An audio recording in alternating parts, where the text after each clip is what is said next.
Hello and welcome to the updates of the new things about Magic today, because this was an update or a review or something that took 30 minutes that needed only like 5. There have been a few reveals, which is for one, Jace the Perfected Mind. He is a 4 mana or 3 mana if you pay 2 life Planeswalker that gets you to mill 9 or 15 cards when he comes down, and I think that is what you will use him for. So this is a mill sort of lead in your deck that I'm not too happy to see, but probably he will erase some minds. Then we have I think 2 quote-unquote new Twilights. One is the Black Sun's Twilight. These are all X spells, but this one says up to 1 target creature gets -X/-X. That is already really strong. And then if X is 5 or more, return a creature card with mana value X or less from the graveyard to the battlefield tapped. For 6, you get 1 back already, and that is really strong as well.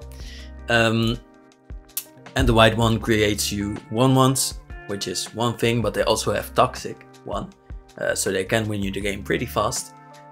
Other than that, if X is 5 or more, destroy all other creatures, so you can probably get in with a lot of mites, but you do need 7 mana for that, and that is a pretty hefty board wipe. Then we have, this is not new, we have, I guess, this new art where they said that Urabrask was reaching for his son because he didn't want to contain it. It seems like he does want to contain it. Then Vorinclex is eating his son, is what they said. I thought that was pretty funny. Then Uzuri is new. He doesn't work with old Uzuri, which I am pretty sad about as I have the deck. But when he enters the battlefield, you may pay 3, so it costs you 7 mana, so that's really bad. But then you proliferate twice. So that's one thing you could do.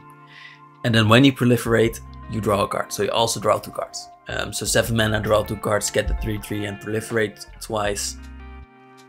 I think it's weird that the 3/3 doesn't do much else except for being a proliferate commander that wants you to draw cards, but that's not what proliferate, which is a hard word, wants to do.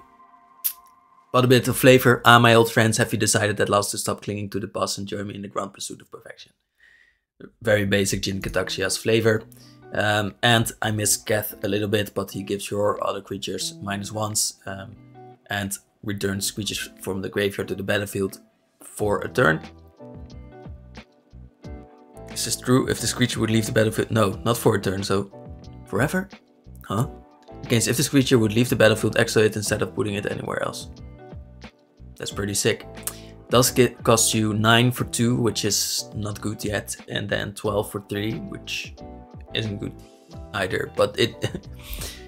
You get what he does. He gives you value over time, and you can be greedy with him, which he wants to be as well. Then the 2 commanders have been revealed, which is Toxic 2 on an exile that is flying Vigilance as well, because she's Atraxa's daughter, and then she has Corrupted. So at the beginning of so when you have 3 poison counters at the beginning of your end step, each opponent who has that exiles the top of their library, you may play those cards. Basically. Then Nejali says attacking tokens you control have double strike. I think that is what he is for. That's his strongest point, but then also you draw impulse draw some cards. Glissa, which of course some of these have been spoiled, but Glissa is here back again. She is Vorinclex's minion. But she seems to have gone to the black side of Shieldred as well, which she already was, I guess. First strike, Death Touch, so that combination is still there, that is still strong. Whenever Glissa Sun's Slayer deals damage to a player, you choose to draw and lose a life, destroy an enchantment, or remove up to 3 counters from target permanent. I think the first strike, Death Touch is the strongest part here, to be honest. But drawing a card is never bad. Malera the Living Cure, a 2 mana human scout that's also a 3/3. If you would get 1 or more poison counters instead, you get 1 poison counter, and you can't get additional poison counters this turn, so that slows things down considerably. She has also killed a lot of Norn's minions here, I see. And then you exile her, choose another target creature or artifact. When it's put into the graveyard this turn, return that card to the battlefield under its own control. So a bit of protection. She's a 2 mana 3/3. That should be enough, honestly. Then Mondrak insanely doubles tokens. So if you have right now, you can pretty easily have 2 or 3 token doublers on the battlefield. That means you don't get 1, you don't get 2, you don't get 4, you get 8. I can't do math right now. Tokens, but that is pretty insane, because if you make 2 1/1s, you would instead create 16 1/1s. So that is definitely good.